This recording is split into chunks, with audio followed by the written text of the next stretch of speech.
There are so many articles, and we're seeing that within the past 2.5 decades, the ultra wealthy has poured over $5 billion into the possibility of living longer. These people are driving this longevity. They've bought the cars, they've bought the houses, they've done the things that you do when you get money, and they're now trying to buy longevity.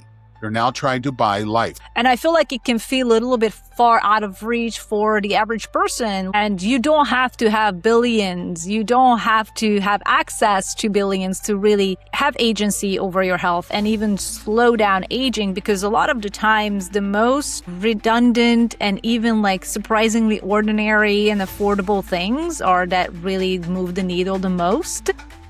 I have a quick favor to ask before we start. I'm not even asking 30 seconds of your time. If you have been enjoying the 90% Healthy podcast, which truly appreciate if you hit subscribe, it genuinely helps us grow and reach more people and keep bringing you thoughtful conversations about health that actually moves the needle without losing your mind. We're really, really grateful that you're here and continue to be. Now let's jump in the episode. Welcome back to the 90% Healthy podcast. I'm your co-host, Klaudia, and I've got Dawn on the other line coming in from Ohio. Klaudia, it's been a minute. We haven't talked since our last podcast. We talk in between several times usually, but we haven't this week. How you doing? Yeah, we send each other's links. Yeah. You know, like, hey, look at this, read this, because there's so much happening in the space of health, longevity, biohacking. Just the space is really blowing up in terms of who's putting money into it. People are coming out with research. And frankly, I feel like sometimes it becomes even more confusing than it was ever before. Yeah. And I think part of the challenge is what is the motivation of the entity that is either doing the conference or writing the article or, whether it's a supplement.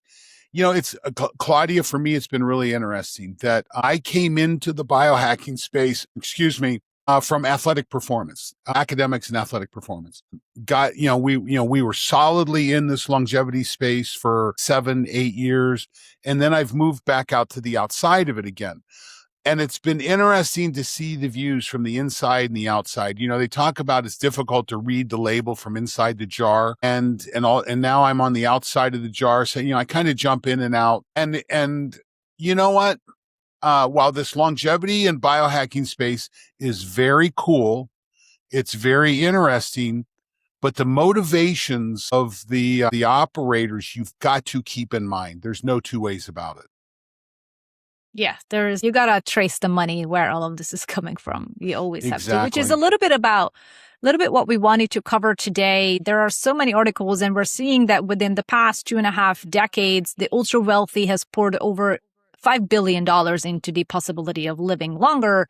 And I feel like it can feel a little bit far out of reach for the average person, like, or even our audience who's a little bit more aspirational in terms of what they are doing to live a healthy life. And you don't have to have billions. You don't have to have access to billions to really have agency over your health and even slow down aging, because a lot of the times, the most redundant and even like surprisingly ordinary and affordable things are that really move the needle the most. But of course, these billionaires have access to the experimental science, the private medical attention, and a lot of testing. But it doesn't mean that all of this is going to work. And of course, they have the opportunity with all of that money to be first.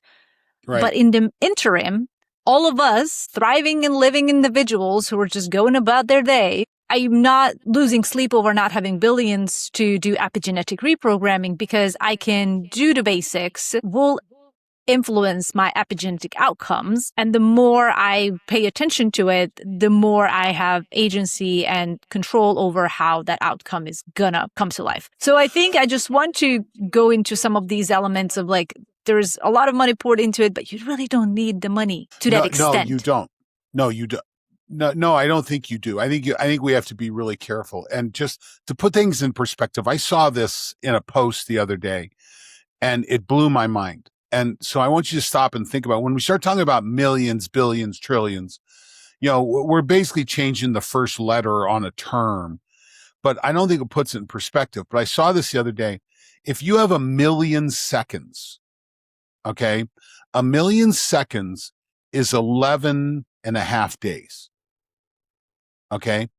1 billion seconds is 37 years. A trillion seconds is 37,000 years. Okay. So the difference between that's what I thought too. When I said a million seconds, that's 11 days. And then going from a million to a billion, you go from 11 days to 37 years. And 37 years, we go to 37,000 years with trillions. That's interesting. And I think that there's a scale. Now, listen, we've talked a lot about on this podcast about the effect of environment. That literally, when we look at modifying health span, lifespan, these key elements that we take a look at longevity, I believe the primary conflict lies in the mismatch between our evolutionary genetic drivers in our system and the environments that we live in. We are constantly engineering our environment, and this is human nature. Human nature, we evolved that once we caught the animal and we fed, we went laid up. It's not like we were driven to get our IPO or driven to do this or driven to do that. No, we're driven to live. So we got our food. We get our mate so we can reproduce. And that was about it. Okay. And then you went out and hunted again. Well, now we live in these environments that are a complete mismatch to our evolutionary, and our evolutionary DNA is about adapting. That is what gave us the ability. It's what gave Homo sapiens the ability to outdistance Neanderthals. It's our ability to adapt. Well, we live in environments now where we have to program our adaptive stresses. We have to program, it's a eustress, but we have to program those adaptive stresses. We have to build them into our life. So the question is, okay, I don't have $1 million, so I don't have 1 million seconds. So if 1 million seconds is 11 days, I'm operating on between now and noon. Okay. I'm only a few hours away, right? So I'm very early. I'm not days, I'm hours.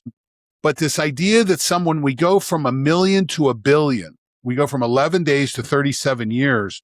What is the cost of having that lifestyle? What is the cost?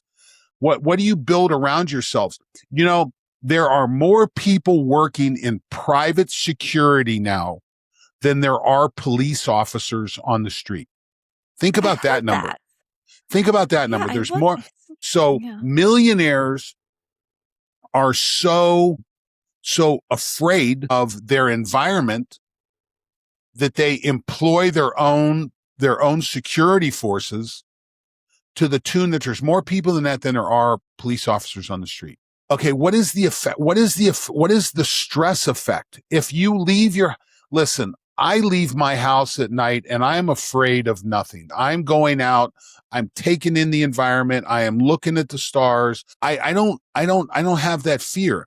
But when you have the fear that you hire your own private security systems, what is the cost of that financial success? And then, what we're finding, and essentially this is where this article came from that we started talking about, is that these people are driving this longevity. They've bought the cars, they've bought the houses, they've done the things that you do when you get money, and they're now trying to buy longevity. They're now trying to buy life. They're now trying to do this. And I think when we look at this, you've got to look at both sides. What's going to kill you versus what you need to do to live longer. And I think it's always a play in that we have to pay attention to. Yeah, and I just worry that all of these stories will portray a picture in the public's eye that already thought that living a healthy, long life is an expensive feat, that it now is just going to double down on, biohacking is only for the elite, longevity is only for the elite. So I really want to be able to bring it back to, because a lot of these billionaires aren't talking about all the basics they need to do. They aren't talking about, and they're not investing in school programs to teach children about adequate nutritional choices and the right mental health or stress management protocols when you're a kid. They are putting money into things that when they prove whatever scientific discovery there is, they're going to make even more money out of it. So obviously they're coming No at doubt. it from a financial gain element. We've talked on the pod before about the special, that series that Kara Swisher did on CNN on Kara Swisher Wants to Live Forever. And they did a really interesting section on the nutrition of Korean kids. And they showed Korean kitchens, and they showed the Korean schools. And these kids graduate, they finish up school appreciating good food. I know in American schools, it's not good. It's not good at all. And in fact, it's close to junk, but we have good people trying to do it, but we don't invest in it. And this is the same thing we've talked about before. Listen, at a high level, 30,000 foot governmental level, you want to solve some problems, you make healthcare more available to people. You either lower the cost or you subsidize it or you support it or something, but people are able to get healthcare more effectively. Yeah.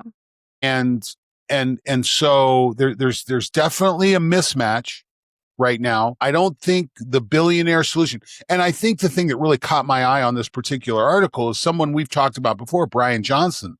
Brian Johnson has spent, all this money doing all these tests and doing all these supplements. Well, he just got smacked in the face with a big old fat autoimmune response. And which probably has been there. They just really needed even deeper testing to find out.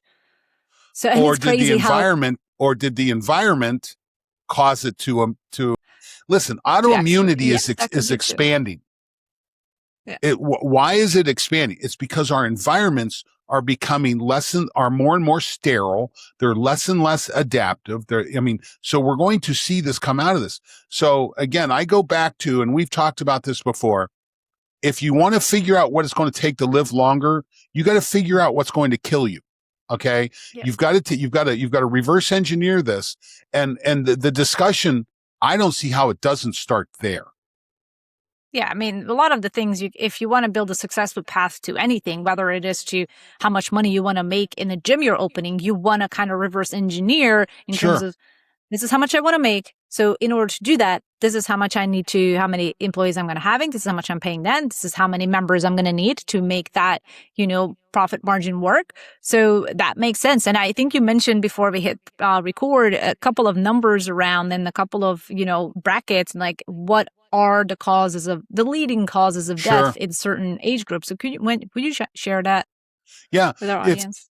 Again, when we go talk about what, if you want to live longer, figure out what's going to kill you, is you go take a look at what are the real challenges. So when you're born, the greatest risk of death are genetic problems, things like that. But there's also abuse and so forth. You have to pay attention to unintentional injuries, things like that. That's up to about 10 years old. 10 to 19 years old, what's going to kill you? Motor vehicle crashes. As you get a little bit older, you get into suicides, homicides. That's this is where gun deaths become an issue, both homicide and suicide.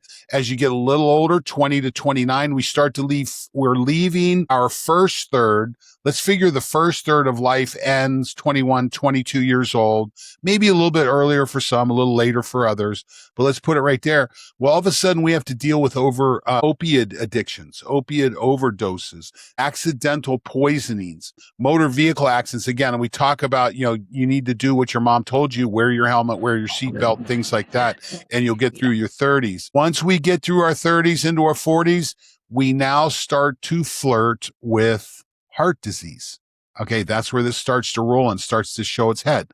As we move into the 40s, into the 50s, we're now looking at the big four in longevity: cancer, heart disease, stroke, autoimmune. These kinds of situations start to come into play. And I was having a conversation with a gal a couple weeks ago. We were talking about this, and I said, listen, and I'm thinking she was 75, 76 years old. And she'd gotten to 70, a farm lady, just a great personality, worked her whole life, good egg. And I said, listen, here's where now that you've gotten through this time and you've not had cancer, you've not had heart disease, you've not had these other aging diseases, the thing you've got to watch out for are falls. that once you cross that 70 to 80 mark and you don't have these other conditions, well, the thing that's probably going to take you out is a fall. You're going to fall, loss of muscle, loss of strength. You lose balance, you fall, you break a hip or you break a bone, you throw a clot, and that takes you out. The thing we can't forget, the biology is undefeated. No one makes it through this thing. No one makes it through continuously. We're all going to leave this space. The question is thinking about what's going to kill you and what you can do to prevent that, but at the same time, always having that goal on the horizon, always having that purpose. We've talked about the rocks in the jar. We've added community as one of our rocks, having that thing to always look forward to. I love watching us. Listen, I'm in my third. I just celebrated my 64th lap of the sun. I'm starting my 65th right now. That's kind of an interesting time. Happy birthday. Sweet. Did I not wish you happy birthday? Oh my goodness. It's okay. What day was it? I've demonstrated the ability to do this every year. Okay. So, but thank you. Age quietly. But my point is that as you log these in, as the world adapts and changes around you, your perspective changes. What is it? It's your teen. So when you go from 12 to 13, that's a big birthday because you become a teenager. And in sweet 16 and 18, that's a big birthday. So that 13, 16, 18, those come pretty quick. 21, pretty big birthday. In the US. Because of drinking, right? Yeah, most people don't really care when you're 21 in other countries. Okay. So we keep working our way up. And I think that you come to the decade switches, the 40s, the 50s. Yeah. And again, I've already qualified for Social Security. Okay. So that's kind of a big thing. I've not qualified for Medicare yet. That's at the end of this year. I'm 9 months away from that. But so, and then you run it and then you're in the 70s, the 80s, the 90s and so forth. So I think it's interesting to look at this in time frames. I was thinking about you when I was looking at this list. I was thinking, okay, Klaudia's second third of her life. These are the things she's dealing with in her time frame.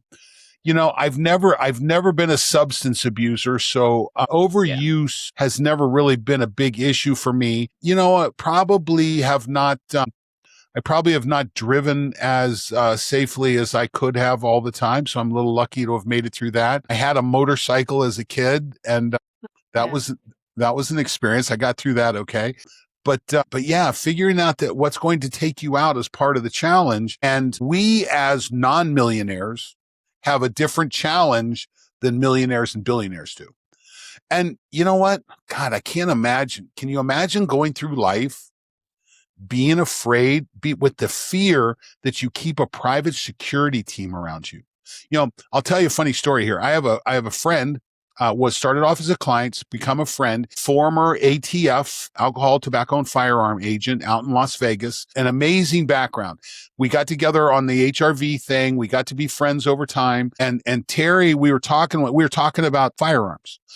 I like firearms. I have fun. I'm an old farm kid. I love going out plinking. And so I don't like hunting.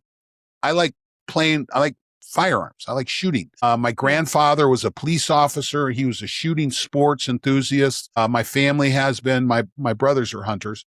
But I was talking to Terry and we were talking about his HRV, and it dawned on me. I said, Terry, do you conceal carry? He goes, absolutely. He says, I have a gun with me 100% of the time when I'm in 100% of the time.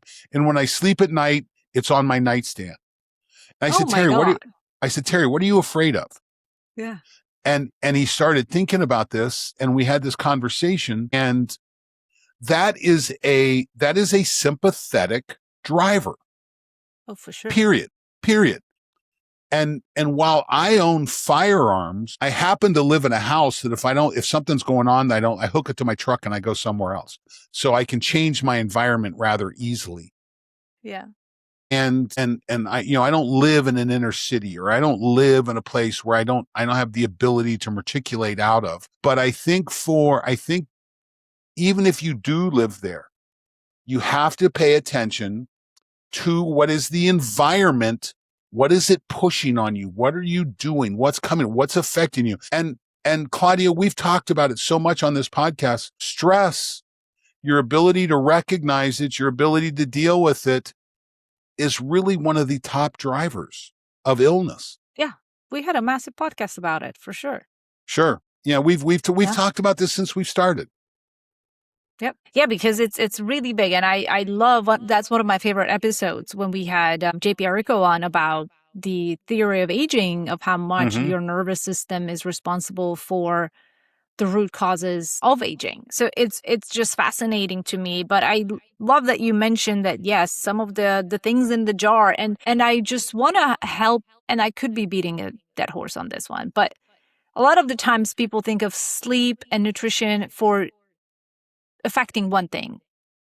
Sleep. Oh, I'm going to rest up. It's going to be great. I'm going to be rested and energized. And the nutrition. Oh, I'm going to have the energy to do X. And I'm going to move, which is going to be good for my muscles.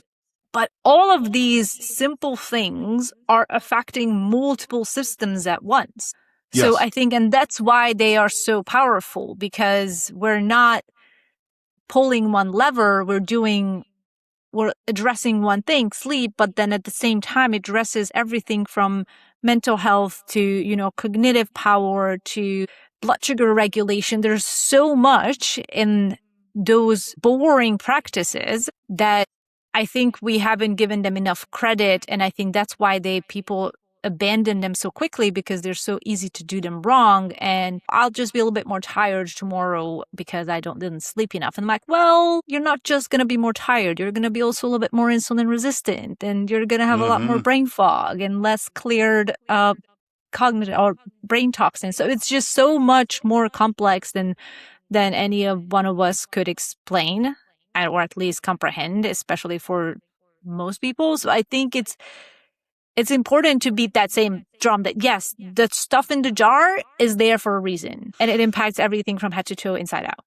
Yeah. And, this has gained even more meaning for me. We did an episode with my friend, Dr. Ron Garbo, and Ron was a teammate of mine at Ohio State back in the early 80s. And when I first started working with Ron again, when I was back at Ohio State in 2015, Ron immediately came back and was giving us assistance. And he used a term that I didn't appreciate the value of the term until just recently, and what he calls intentional recovery. That it's not just, okay, I'm going to sleep. It's about intentionally looking at your practices. And many people who listen to the podcast have written and asked. I wrote a document a year ago that was called 20 Tips If You're Exploring HRV. I just rewrote that document literally this week. And I'm going to, if you had requested it, I'm going to send you the new version of this. But as I was rewriting it and looking at it, I've brought it down to a much smaller document. There was a lot of repetitive stuff in it that I needed to get out, so I redid it. And there's two things. Yes, sleep is critical. You have to respect it. You have to invest in it. You have to be intentional. You don't have to be perfect. Don't put that on yourself. Klaudia, in the last 4 or 5 months, I've been doing this fun little project. I've been driving limousine services here in the local area. So I go pick people up at the airport and take them back. I like to drive and I love to talk.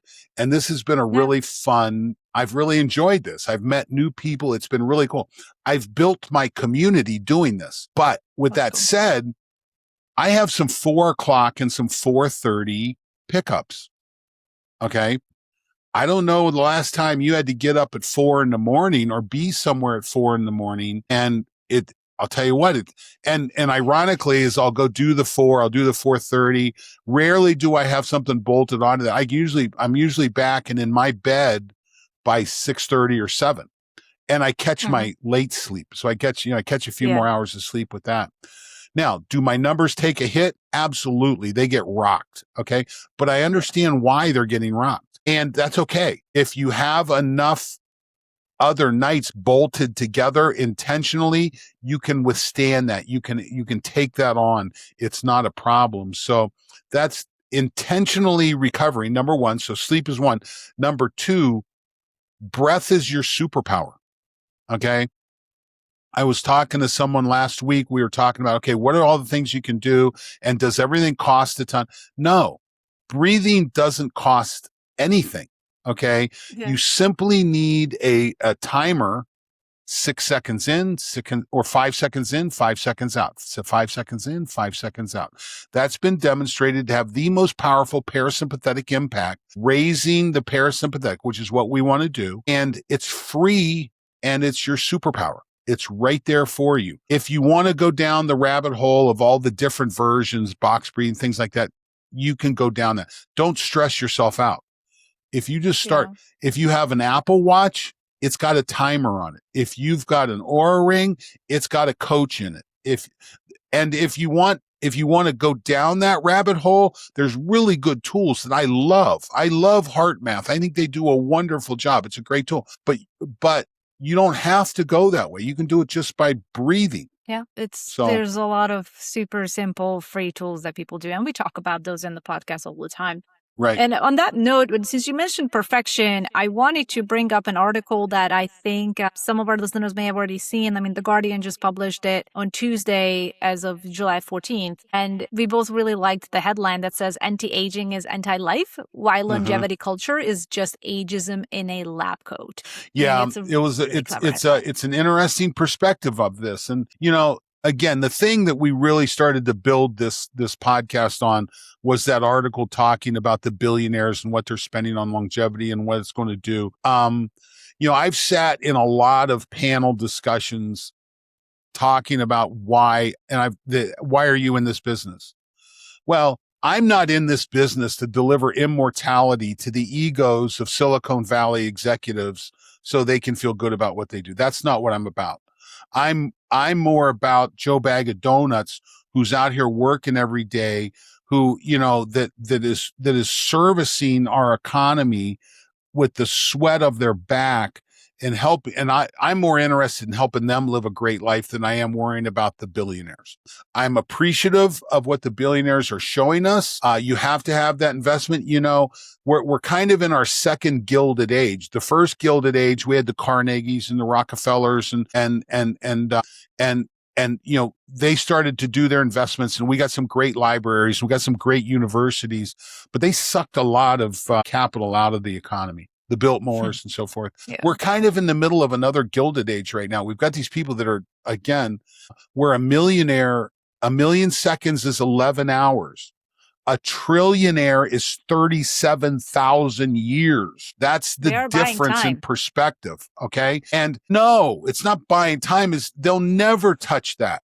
They'll never touch that. So the question is, what is the reinvestment? How do we make life better for the average person? And that's what I'm interested in. And again, I'm glad they're doing it, but I'll tell you, the more money they throw at this, the more you're going to learn. It comes back to some basics, having a purpose, moving more, nutrient-dense food, getting sleep lined up, paying attention to the light on your skin and in your eyes, and the communities that you build around you. Those are the key elements. And largely, you can do those for next to nothing. They can be very inexpensive. I think probably the real challenge would be food, high quality food. But, there's answers there as well. Yeah, I agree. I think our society, when it doubles down on something, it likes to go into all of these like competitions or like, look at my score, look at my biological age, look at this, look at that. So all of this measurement of longevity becomes this personal success. And I'm like, if you're not younger than your chronological age, then you're failing. So it's telling a wrong message. Right. To those people who may, are at the beginning or their data isn't showing what the next person's data is showing. So I think that fuels a little bit of the negative element of that comparison culture that we already have. And we have had that when it comes to body shaming. So I do agree with some of this Guardian article that it does have a negative twist to it, the whole world of longevity. It could. It just depends on what people are putting their energy onto. And if it is something that you're doing because you want to compete the next person to have a younger biological age, then I think it's the wrong reason to be in it. Well, and hopefully we'll get to the point that things we're competing on is what we're doing good for society. Yeah. One of the, I was listening to a discussion with Kara Swisher and Scott Galloway the other day, and they were talking about billionaires versus their ex-wives and the investment that Melinda Gates, and I forget the first wife of Bezos, and the amount of money those two women are putting into charities and putting into things that are good is incredible. It's absolutely incredible. And they do it with no notice. Their name's not tattooed everywhere. And they're not, they're just doing great work. And I think, I think as we go through life, I hope we can do a job where, I think Reagan said this. He said, there's no amount of good that can be done than when no one cares who gets the credit. Mm-hmm. Yeah, it's one of those things.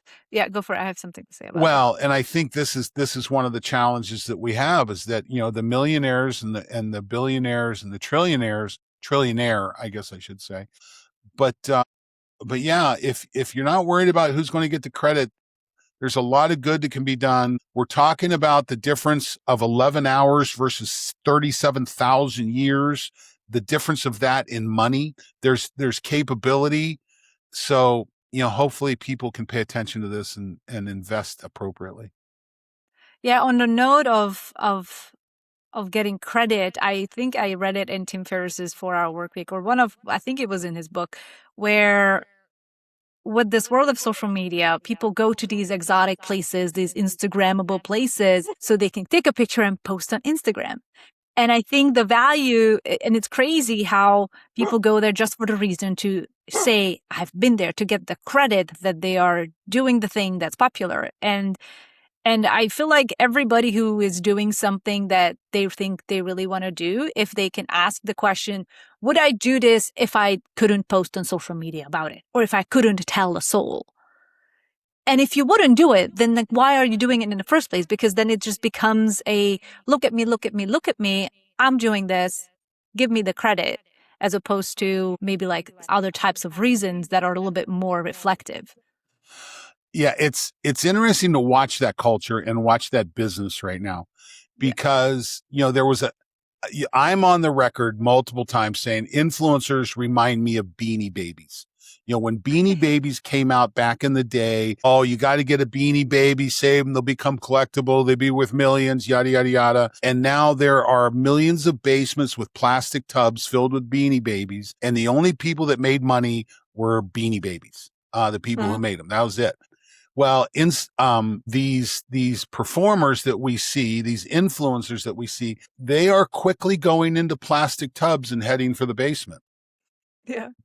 There was a few early on that did okay. I know as a business person, I know we are working to be able to connect our product to a customer base. And I'll tell you what, I'm about to the point to where I make this. First of all, I don't think there's any reason to pay for an influencer. And now, I'm not a marketing professional. I'll say it right now.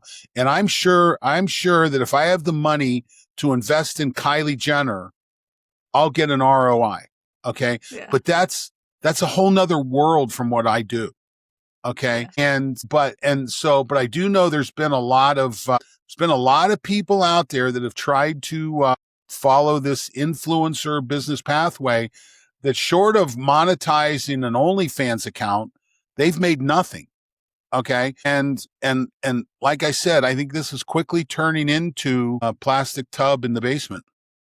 And I think you're right. And the reason what I see behind it is because the public at large is starting to realize that a lot of these influencers are trying to influence them for the reason of making money off of their choices, as opposed to truly telling them something that is worth them knowing. Right. And I think that's why people like podcasts like this, that's out here to purely educate, to share knowledge without a intention of taking advantage of your wallet. I think those will have a little bit of a larger welcome and the more warmer Shoot, welcome. all we ask for is a like, a recommendation, and a share. I mean, when it comes and right give us down a to comment and also rate us. But there's no doubt that, and listen, we're not kidding anybody. When we can monetize the podcast, we will. We know it but takes it's not work, for though. the reason. Yes, and I'm not going to sell people stuff that's terrible. I don't want to say bad word, but yes. I'll say the bad words see a for lot of you. people I've say, got you covered there. Okay, thank you. They're good words, anyway, actually. They're not bad words. I want to talk about something else. Okay. That another article that just dropped as of this week, and we're recording this July 17th. And it was, we talked about this earlier, that we want to bring on somebody who can unpack this a little bit more, but it is how pharma is starting to buy into psychedelics. Eli Lilly literally just dropped an upfront of $2.8 billion to buy a company, I forget the name, that has research on a psychedelic that's initially using the synthetic version of the toad frog venom.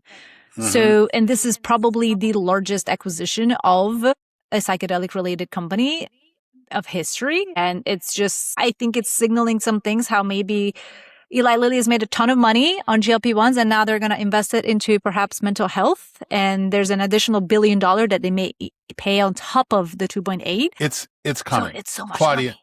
It's coming. And yes, we're going to have a podcast guest here in a couple of weeks. That right now in Congress, there's hearings taking place about rescheduling cannabis, from Schedule 1 to Schedule 3. Schedule 1 means that it's addictive and there's no medical value. Okay. I think the data has been made very clear that in cannabis done correctly with the right situations, there's huge medical value. So this whole idea that it's Schedule 1 is wrong to begin with. Getting it to Schedule 3, I think, will be very valuable. As I've been paying attention to the hearings, I'm hearing a lot of the same stuff I've heard from the anti-cannabis voices. Every time a state tries to bring it in and legalize on a statewide basis, we hear the same arguments. Listen, I'm not a Pollyanna here, and I know there's issues that come with it. There's no doubt about that. But there's also value. And the question is the value that comes for it greater than the cost? I believe it's far greater. I believe the value is far greater than the cost. Same thing with psychedelics. I think what we're starting to figure out with psychedelics is that stress that bites. Okay. Trauma is stress that leaves a mark. Okay. And I'll tell you, a book that I love, Michael Pollan's book, Changing Your Mind, where he writes about this, is an excellent book. And I believe trauma is stored in the fascia of our bodies. And when you have, I hear stories about someone having a massage and reimagining or reliving a traumatic event, or we see this with psychedelics. Listen, it's coming. We know it works. Now, what we have to pay attention to is dosing and understanding dosing, environment, set and setting they talk about. Two of the best doctors I've ever met in my life, Dr. Michelle Weiner down in Miami, Florida. And she does a ton of work with ketamine assisted therapies, things like that. And then Dr. David Rabin, we'll have David, I think, will be on the podcast in September, by the way. Okay. David not only does a lot of work with HRV and understanding stress, but he does a lot of work in psychedelics. These are great thinkers. They're great thinkers. And every time I talk to one of them about it, I'm like, okay, this is a real deal. So we have to be careful, but cannabis rescheduling is coming. We're going to have a guest come on to talk about that. And oh, by the way, psychedelics are coming too. That's the next step. Yeah. So it's in Oregon. Psychedelics are in Colorado. They're in Oregon. They're in different places already. As much as I freaking hate this administration, we just saw the signature. We saw Secretary Kennedy sign on to use psychedelics in the context of military trauma and stress and treatment. So we're going to start to gather some data sets there, which, credit to them. I'm glad they did this. Thank you. Now let's go back and see if we can't solve bigger problems. But yeah, it's coming. Yeah, I think I'm looking forward to that cannabis episode because that's one subject area that I have a lot of prejudice around. I have never seen it used the right way. And it's interesting. I keep reading, articles and research pieces on how much it impacts mental health, especially if it's used in youth and if it's abused, especially. So can't do it. So there's so much downfall and downsides that it just gives me the goosebumps to like, don't do it. So I want to learn. I understand that the body has its own endocannabinoid system and it interacts with that. So it's just a matter of using it the right way, with the right dose, with the right protocols, with the right environment. It's ancient medicine. It's ancient. One of the other books that I love, that if you like to study this stuff, it's called Immortality Key, The Story of a Religion with No Name. What an amazing book, talking about the onset of LSD, lysergic acid laced wines, how that was part of the cult of Dionysius, how that may have informed the evolution of the church and the sacraments in the Catholic Church. It is one of the best books I've ever read. I love it. Wow. And then as they uncover some of these early churches, there's a church at Pompeii that was destroyed, but it was preserved, and they found cannabis seeds on the altar. And I know when I go to a Catholic ceremony and I see them smoking the altar with sage, dude, that wasn't sage 2,000 years ago. That was cannabis indica, and that's hilarious. Or cannabis sativa, excuse me. But it's gone through a lot of changes. It's an organic substance. It can change, and we have to get on top of it. But there's value. Listen, I work in this space now. I'm part owner of a company called Mode and Method that makes a product that comes from cannabis extracts. Yeah. We don't mess with THC. Okay. It's not part of what I do. And so but there's a lot of other value that comes from these plants. Yeah. And then with the psychedelics, it's just, there's just so much momentum. And I saw a video, I think it was a short documentary CNBC did just the other day, I think either in connection with this acquisition or they had worked on it, about this this frog venom. Mm-hmm. And just how, from the way it was used in that video, in that piece, was therapeutic setting with like supervision and the individual. It's like a 30-minute trip. It's very interesting. And there is very somatic experience of body shaking perhaps that could occur. But it comes down to what a lot of people with, a therapy or a drug-resistant depression deal with, is that allowing the brain and the nervous system to rewire itself and your neural network to rewire. And it works. Good. Yeah. And it works. I mean, we've got this. And again, I don't know where we get this puritanical prejudice from. Maybe it's just the residue of what's left over from our founding fathers and the fact that they were Puritans. But all cultures have this. The Native Americans have their peyote and their sweat lodges, which I have to tell you, I've never used a psychedelic. I've not used one yet. I've not gone down that. I'm intrigued. I'm interested. I'm looking for a trusted source. I'm looking for a trusted advisor, because I don't do well with, oh, dude, you got to try this. It doesn't get going for me. And, we even have, we're starting to see the emergence. The company, I saw you do a spot on it the other day, the Happy Cappy guy. We should have them on. We should have Gonzalo on. Yeah. This is another plant medicine, a plant therapy. I think we have to be careful with the term medicine and therapy. It's just a compound. So I think there is a little bit of, and sorry to cut you off, because that I think when they read their marketing, ayahuasca, people think of ayahuasca because there's so much stories about ayahuasca. If you study ayahuasca, people could get psychosis from it. Like I did meet a guy who had psychosis from it. It's totally possible. But what Cappy's doing, Cappy is a plant. Like it's the name of the plant that is used in ayahuasca, but it's the non-psychedelic plant. So what it does, it helps with neural adaptation. So the idea is to get you into that state of flow, that concentration, that being in the present. It just will take a lot of education to realize that the ayahuasca ceremonies is not just ayahuasca plant. It's one thing it's multiple different compounds. And if you dissect those compounds, then you can get something that's non-psychedelic, much like with you're extracting from cannabis, but you're not using the THC. Right. So it's very interesting that, yes, we are starting to dabble with how are we making psychedelics more democratized and more mainstream so people trust it, because it's been so misused so much. And criticized and demonized. And stigmatized. Yes.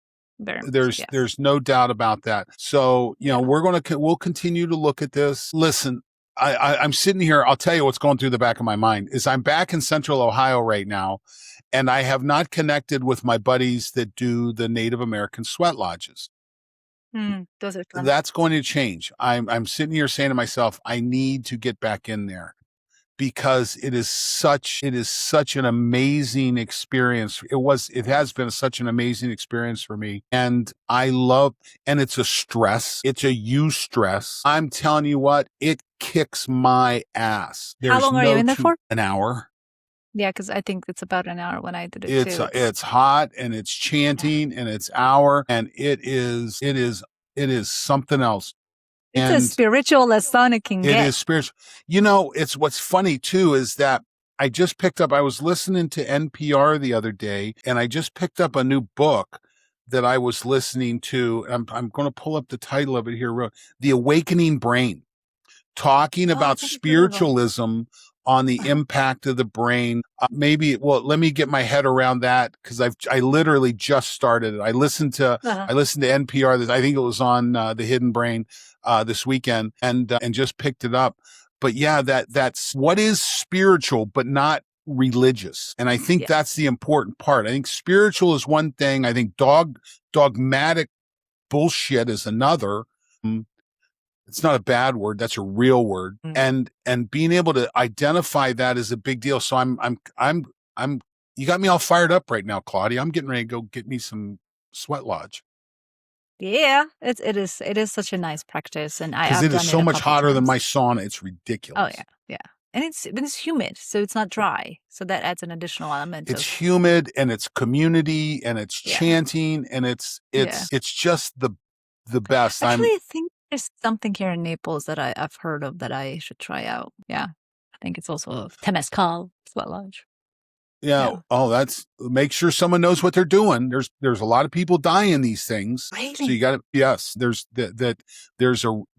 listen, if you've got someone doing a sweat lodge and they don't know what they're doing, there's a high risk of death. Because of dehydration and overheating? Dehydrate. Yeah. They get stuck in there too long. They don't know when to get out. There's, again, it is a challenging environment. It is a challenging environment. So be careful about that. Yeah, well, we had a lot of different topics we talked about today. So if our listener is wondering, like, wait, what was the topic today? Okay, give us some compassion. We had a lot to discuss, and initially they all kind of interlinked at some point somehow. Sure. But I wanted to kind of paddle back to, just as we're closing out, about the idea of how much we're marketed this don't age, slow down aging, all of that. I mean, obviously it's massive because the market is everybody. And it's really rare that your market is everybody. Right. And I because we're all aging, and at some point, I mean, most people would like to age gracefully. I mean, I think it wouldn't be it's a fair statement. I mean, I don't think people want to be miserable. No. They also don't want to live to 120. Most of them would just be fine living to 95 and living a happy, healthy life and being able to. As long as I can still fight, if I can still fight, right? I'm good to go. Yeah, so I think it's just important to take the time to not get pulled into, oh, this is not for me. Oh, this is too expensive. Oh, it's only for billionaires. Oh, this is not exactly what I can afford. Because most of the things that will keep you healthy long-term sustainably are a lot more affordable than I think people would think. A $1,000 pill cannot replace an hour of physical activity a day. And that doesn't have to be at once. That can be broken up. There's a lot of things that go with that. $1,000 pill can't replace what you can grow in your own garden. $1,000 pill will not give you the ability to sleep and recover better than what you do with good circadian alignment. $1,000 pill you can't take a pill. You want the benefits of exercise? Exercise. Let's get that figured out. Let's understand. And exercise is not CrossFit, puddles of sweat, puking on the ground. That's not what we're talking about. We're talking about moving more than what you already do. We're talking about adding little bits of strength in. Strength is not barbells. It's not heavy squats. It's not that. It's just adding force to what you can do it with rubber bands. You can do it with kettlebells. You can do it a lot of different ways. You can do it with body weight.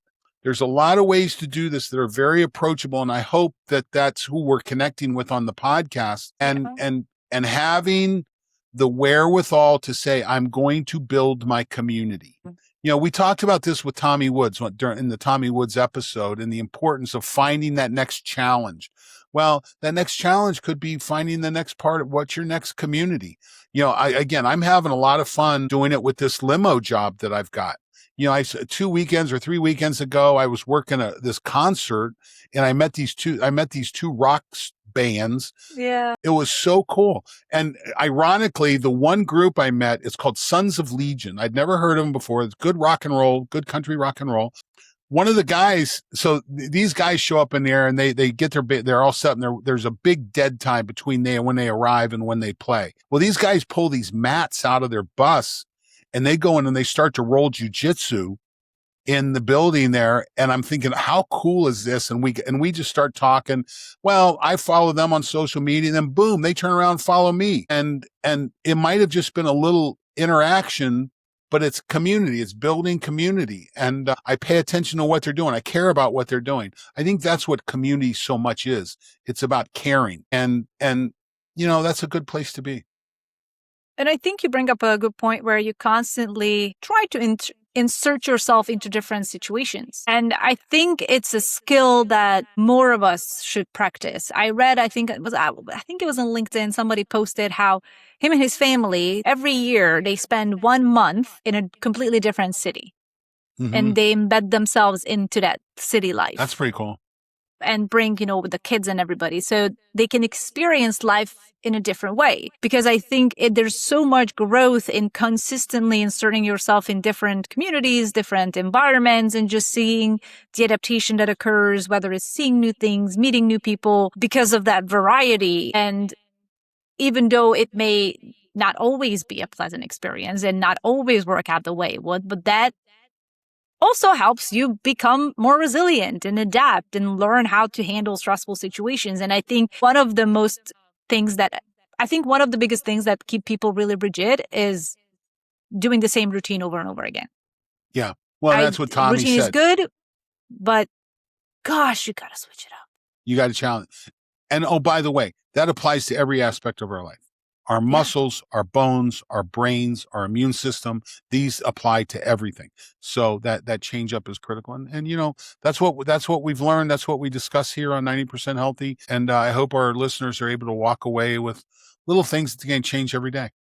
But what the billionaires are looking for, they may be right in front of your face already. They're looking for making more money. Yeah, I tell you what, you can only spend so much. Yeah. When you were talking a minute ago, I was thinking about community. I was thinking about giving back, and I was thinking about Jimmy Carter.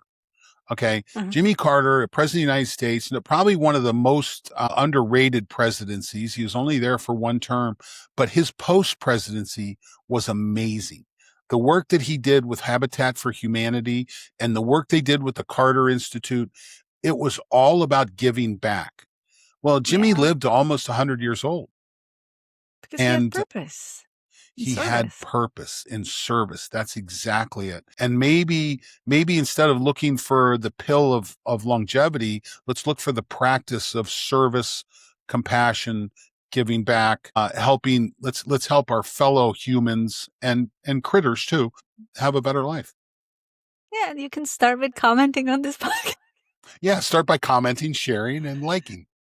Yes, that's a wonderful service that we really, really, really appreciate, because the only way we can reach more people and spread the word about all of our thoughts and ideas and opinions that we have, and of course, factual information, is if all of you listening are taking just a little bit of time of yours and dropping a comment, dropping a like, rating, and just spreading it. And whether you do or not, Klaudia and I are both incredibly grateful that you give us you give us your time to listen to us yammer. Yeah. We are truly appreciative of that. And if you I know want how many podcasts are, there are a lot of podcasts out there, and there's a lot of people trying to get your time and energy. So if you're tuning into this and you're listening to us, very grateful. We're slowly growing, and we appreciate it. We appreciate what you do so much. If you've downloaded, again, thank you so much. Yes, we love that. Klaudia, have a great week. Have a good day, Don. We'll see you. Week. We'll see you. Bye.